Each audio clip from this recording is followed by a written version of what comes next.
Habakkuk, stop. How dare you ask? But we don't see that anywhere, do we?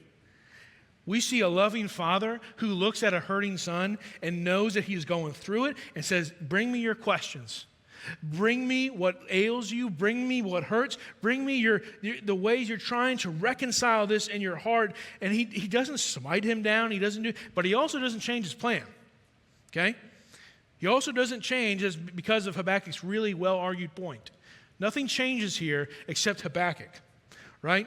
But we see this mercy that God reminds Habakkuk who he's talking to when he said, okay, I'm going to answer you now.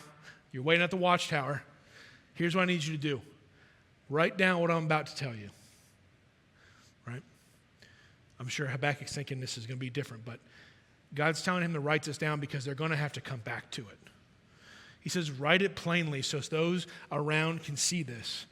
Inscribe this on tablets because there are moments, and maybe you guys have been there in your life, where you need to come back to the ways God has provided for you in the past. We see this over and over in Scripture where God tells his people, hey, build the altar in the wilderness, right? So that you remember what I did.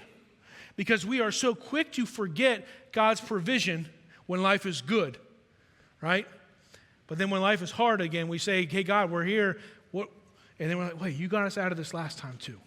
So he's saying, Habakkuk, I need you to write this down. There's going to come a moment, and he just straight out lays it very clearly. He said, listen, what I'm about to tell you is going to feel like it's late.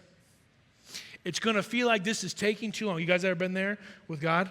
And you say, this feels delayed, right? These are honest, right? We can be honest today.